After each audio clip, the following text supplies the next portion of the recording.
Let's jump into problem 10 for a non-monetary exchange situation. I think of this as the car trade-in situation.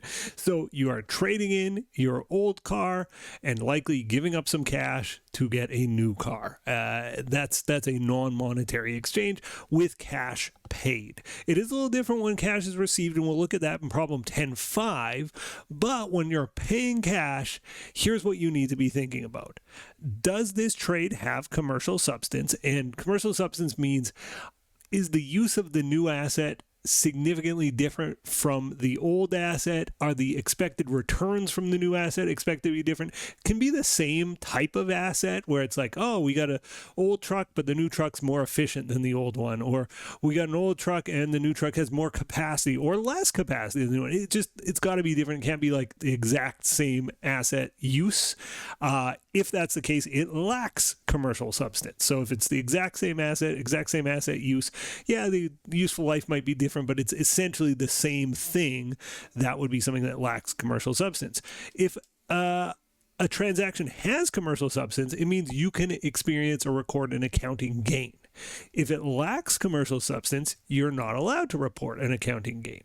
So in scenario 1, we're going to have a gain, and it'll be different. With it has commercial substance, we'll have a gain. When it lacks commercial substance, we won't be able to record the gain. We'll do something different. In part 2, we're going to have a loss, and what we're going to find is whether it has commercial substance or lacks commercial substance, our answer is the same. You can record a loss. So you can have a gain only if it has commercial substance. You can have a loss whether it has commercial substance or not. That's what this exercise is meant to show, and we're going to put numbers to it and debits and credits to it. Highland Construction decided to upgrade its fleet by trading in an old excavator for a newer, more efficient model. Okay, so to me, it looks like it's going to have commercial substance, but anyway, read on. The sticker price and fair value of the new excavator is $115,000. On October 1st, 2031, they traded their old excavator and paid $40,000 cash.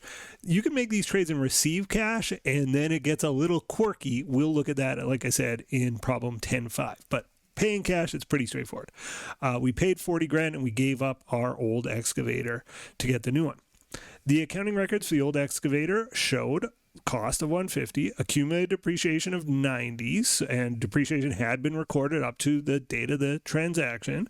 So that means we think the book value of this asset is $60,000, and the fair value of our asset is $75,000. Meaning there's $15,000 gain on the disposal potentially here. So let's read on. It says, assume that we have commercial substance, do journal entries. So October 1st, 2031. I always like to start with what did we give up? First thing is cash change hands, credit cash, $40,000. So credit cash, I'm leaving room for some debits, $40,000. What else changed hands? Well, we gave up our old excavator. So let's credit old equipment, or, I'm just going to credit old excavator. I think likely we would put equipment, bracket, old excavator. But this old asset has got to go, which was original cost $150. We got to get rid of the accumulated depreciation on our old excavator, and that was $90.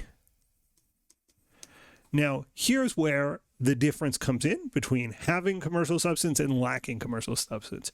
If this transaction has commercial substance, we put the new excavator on the books for its fair value. If it has no commercial substance, we'll put it on for the cost that we exchanged, as you will see in part B. But this has commercial substance, so we're going to say, okay, debit new excavator for its fair value, $115. And then we look at the journal entry and say, does it balance? And the answer is no, right? I have $205,000 of debits and I have $190,000 of credits. I'm missing a credit of $15,000, and that is my gain on this exchange. Gain on disposal, gain on sale, gain on exchange. It's my gain. My gain is $15,000, and now my journal entry balances, and now I'm done with part A.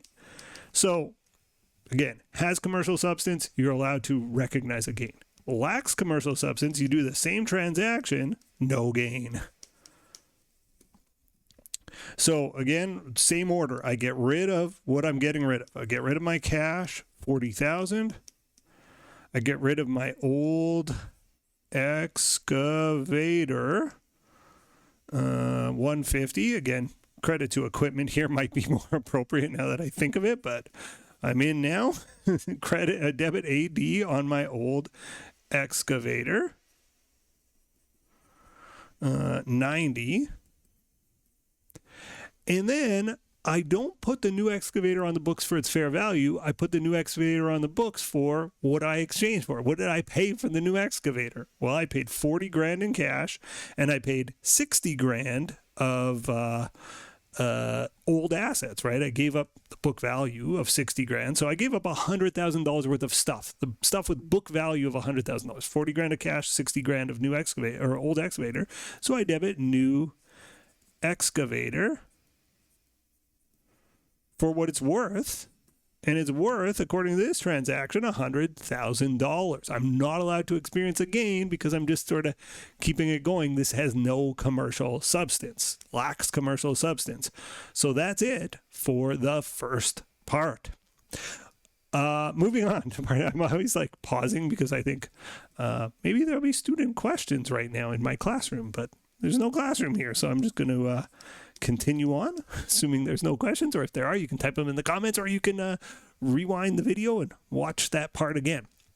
Okay, second part here. It says, now assume the same details above, but with one key difference. The old excavator had been depreciated more slowly over its life, meaning the book value of it is higher than the fair value. You can see the book value here is 95K, right? 150 minus 55, and the fair value is still 75.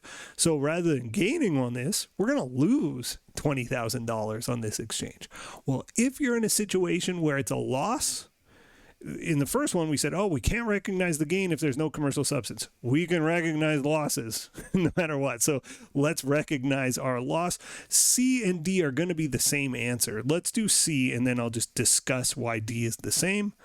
But C, let's assume this has commercial substance. So exact same scenario. The trade remained the same. We pay 40 grand cash, and we give up our old excavator for this $115,000 excavator that we're buying.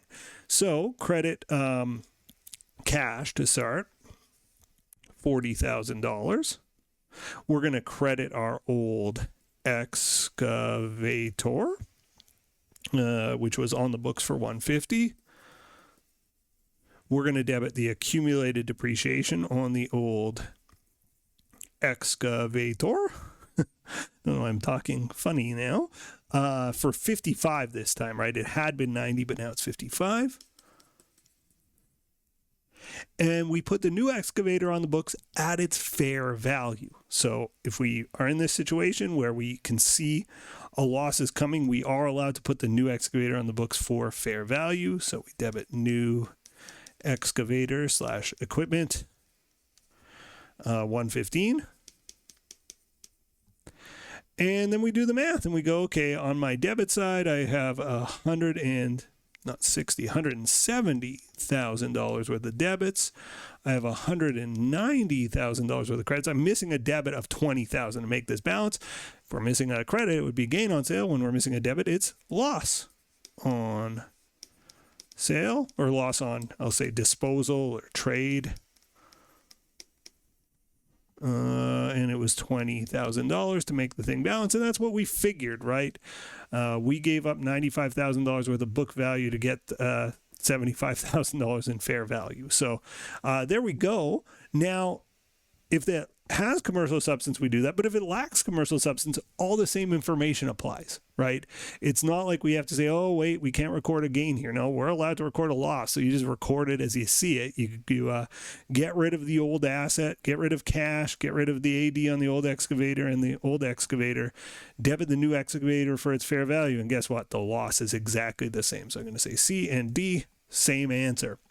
Okay, there you go. We've solved. Wow, we did it. 10-4A is in the books. If you made it to the end, hit me with a thumb, hit me with a sub. Thanks for watching. See you in the next video. Bye-bye. The next video in our series is right up here. And if you want a supercut of all of the videos in this series, that's the one down below.